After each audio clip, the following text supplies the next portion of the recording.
Berikutnya soal nomor 7. Suatu dadu dilambungkan 6 kali, probabilitas atau peluang jumlah mata dadu yang muncul 33 adalah. Oke, soal ini mirip dengan soal nomor 2. Oke, yang harus kita cari pertama adalah ruang sampel, banyak anggota ruang sampel NS. Karena pelemparan atau lempar undinya 6 kali, maka berarti 6 pangkat 6. Oke, tidak usah kita jabarkan karena di optionnya tidak dijabarkan untuk NS-nya. Kemudian sekarang kita lihat kejadian yang diharapkan adalah munculnya mata dadu 33.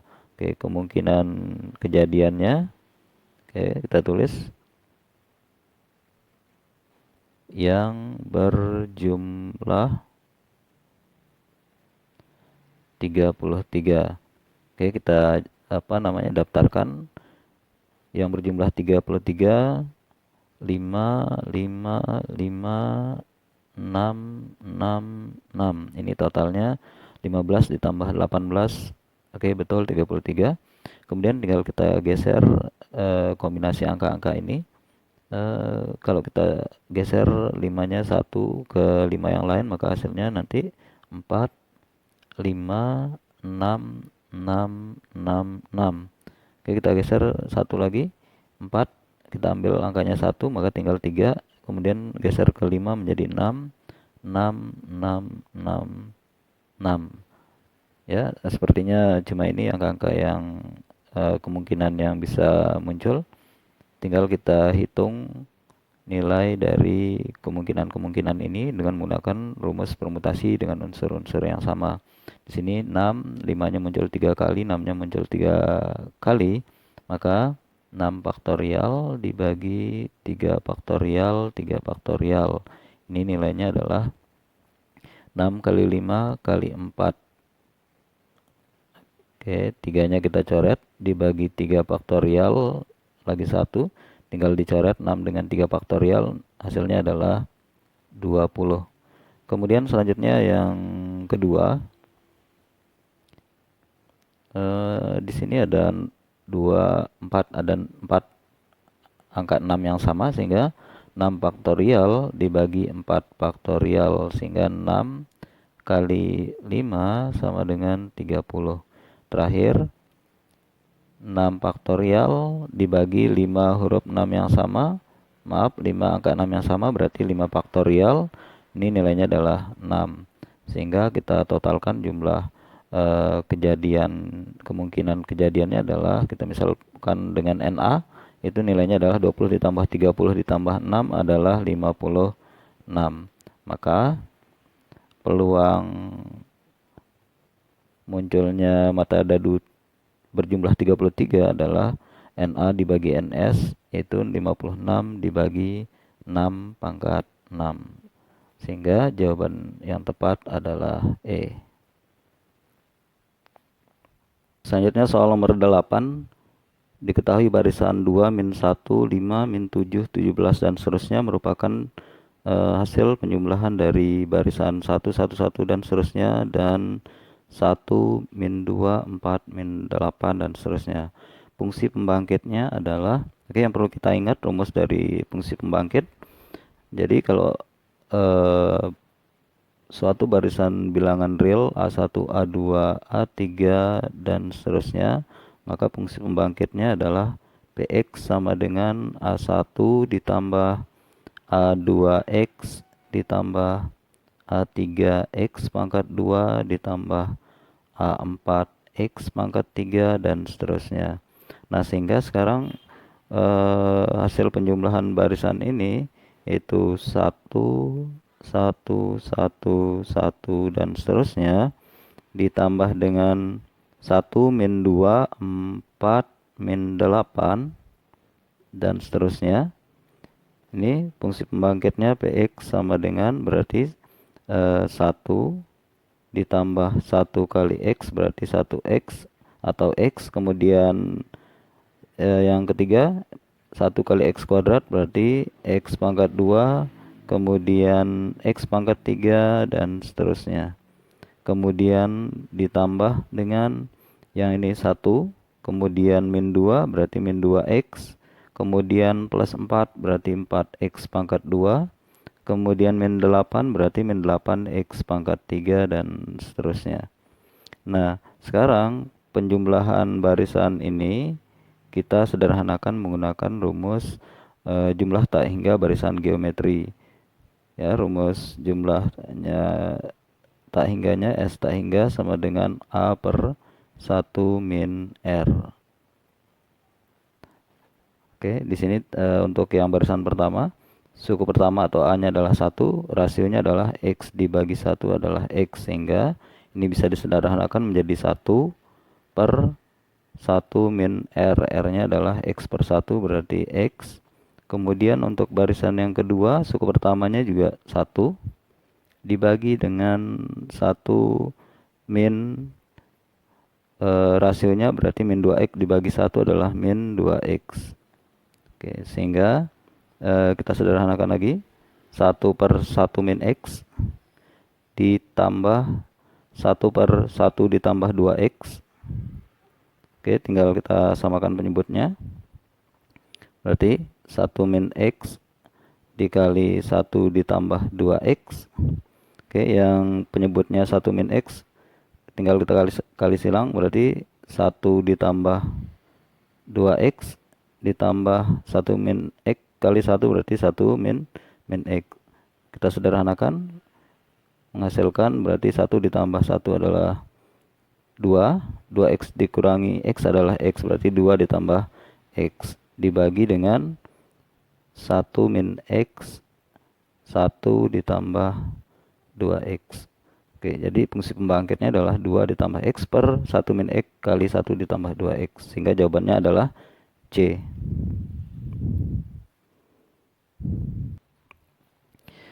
Soal nomor 9, diketahui vektor U 2i min AJ dan P I ditambah 2J, U dan P membentuk sudut 30 derajat.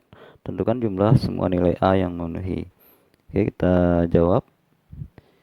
Vektor U itu 2i min J, atau bisa kita tulis dalam bentuk kolom seperti ini ya, 2 min A.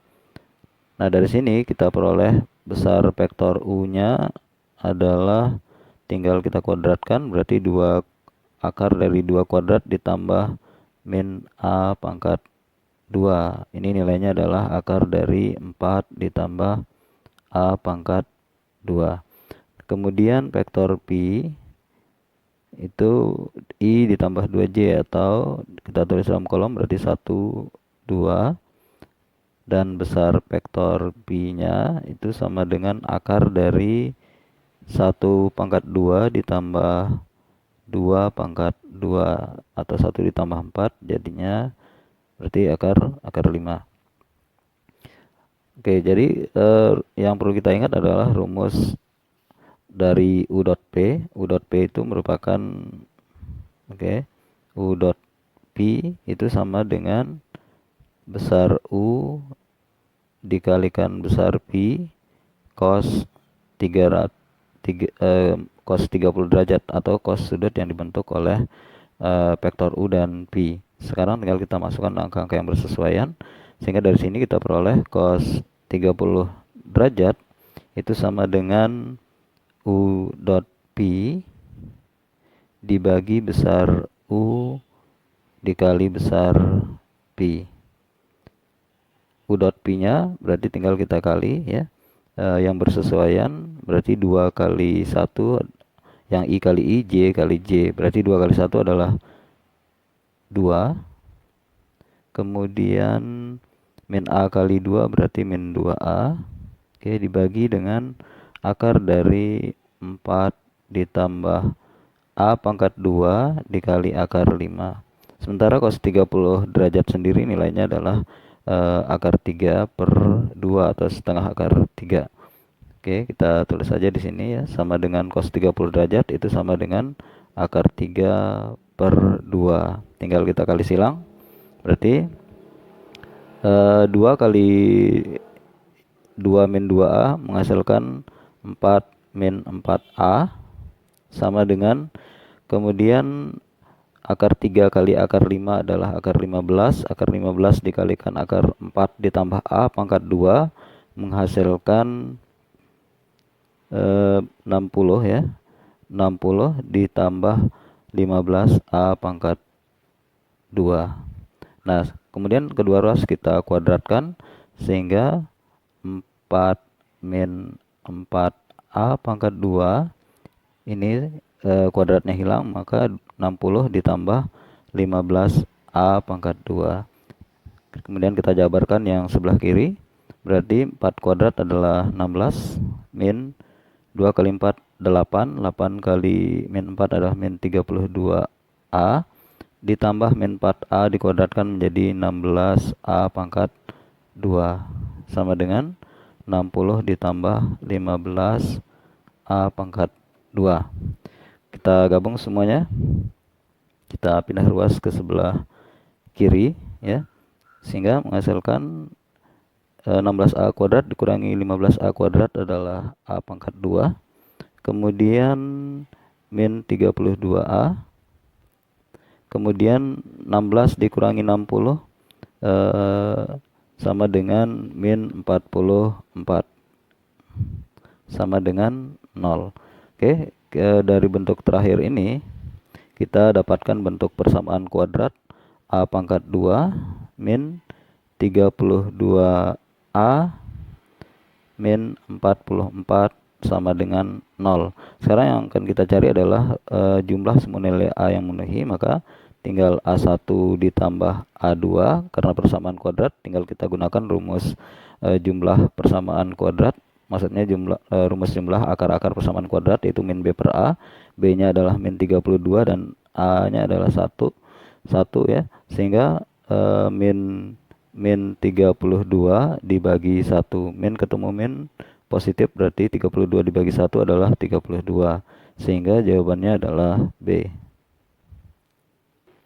Soal nomor 10, titik P, X, Y berjarak sama dengan garis X sama dengan min 2 dan titik fokus F 2,2 memenuhi persamaan titik-titik. Oke, jadi ini sebenarnya adalah soal yang berkaitan dengan persamaan parabola. Oke, jadi kita akan cari angka-angka yang bersesuaian. Di sini titik puncak parabolanya belum ada ya. Oke, kita coba sketsakan dulu sesuai dengan yang diketahui. Oke, kita buat di sini ada sumbu koordinat. Kemudian titik X sama dengan min 2, berarti di sebelah kiri, kita anggap aja di sini. X sama dengan min 2. Kemudian titik fokus F 2,2. Oke. Misalkan di sini. Ya. Titik fokus F 2,2 ya. Oke. Jadi sebenarnya titik puncaknya akan berada di tengah-tengah antara garis X sama dengan min 2 dan titik fokus F 2,2, sehingga puncak parabolanya akan ada di titik 0,2 yang ini ya. Berarti 0,2 ini adalah puncak dari parabolanya. Kemudian jarak yang di sini adalah nilai koefisien P-nya. Di sini jaraknya adalah P sama dengan 2. Oke.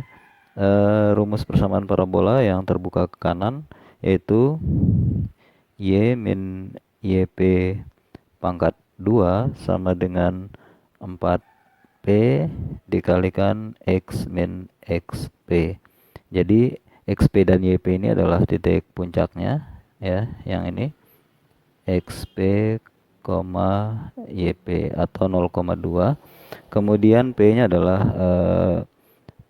koefisien yang tadi, yaitu P sama dengan 2, jarak dari X sama dengan min 2 ke puncak, yaitu P sama dengan 2. Tinggal kita masukkan angka-angka yang bersesuaian, maka Y min YP, YP-nya adalah 2, pangkat 2 sama dengan 4P, berarti 4 dikalikan 2. Kemudian X min XP, XP-nya sendiri nilainya adalah 0, berarti X kali X min 0. Kemudian ini kita jabarkan, berarti Y pangkat 2 min 4Y min 2 pangkat 2 berarti 4, sama dengan 4 kali 2 8 kali X berarti 8X tinggal kita pindah ruas ke sebelah kiri, maka Y kuadrat min 4Y min 8X ditambah 4 sama dengan 0. Oke, jadi kita cek jawaban yang sesuai. Y kuadrat min 4Y min 8X ditambah 4 sama dengan 0, maka jawabannya adalah A.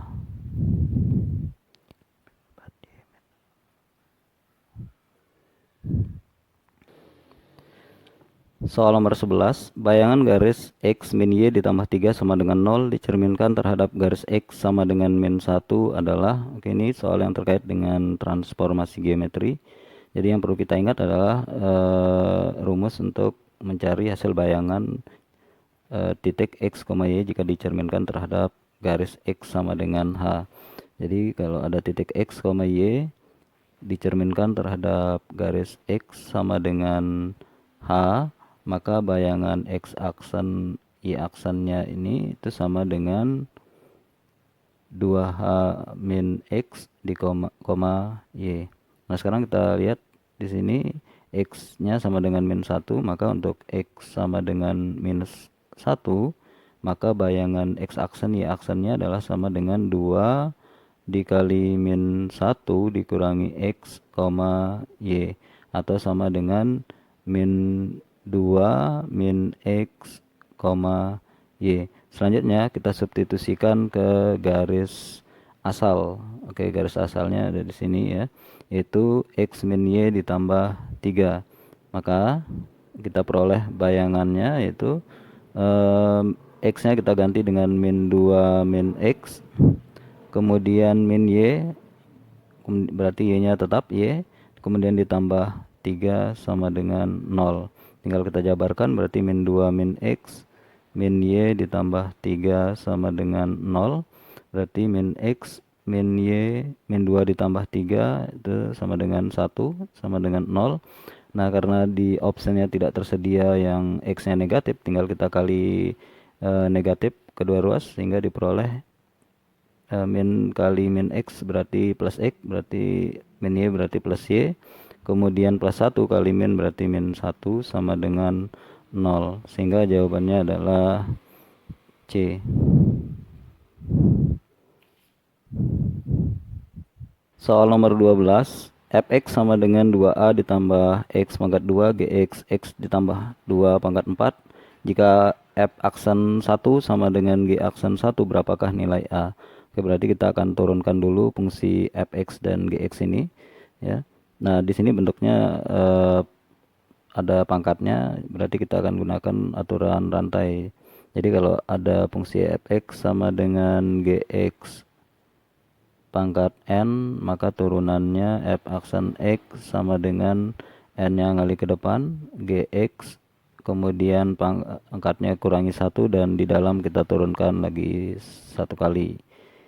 Sehingga sekarang untuk fx-nya kita ketahui itu sama dengan 2a ditambah x pangkat 2, maka f aksen x-nya tinggal kita kali ke depan, berarti 2 dikali 2a ditambah x, pangkatnya 2 dikurangi 1, berarti jadinya adalah 1 ya. Kemudian 2a ditambah x turunannya adalah 1.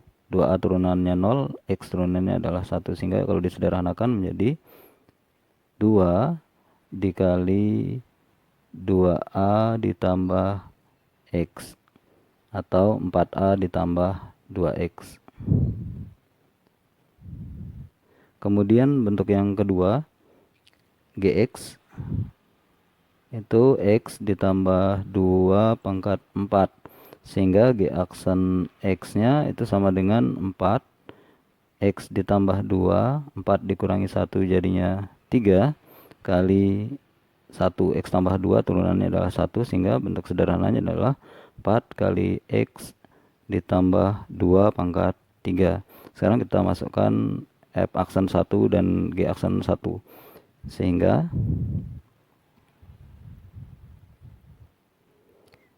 f aksen 1 sama dengan g aksen 1, maka kita substitusi 1 ke f aksen x-nya, maka diperoleh 4a ditambah 2 kali 1 sama dengan 4. Untuk yang di aksen X nya berarti 4 kali 1 ditambah 2 pangkat 3. Ini berarti 4A ditambah 2 sama dengan 4 dikali ini 3 pangkat 3 adalah sama dengan 27.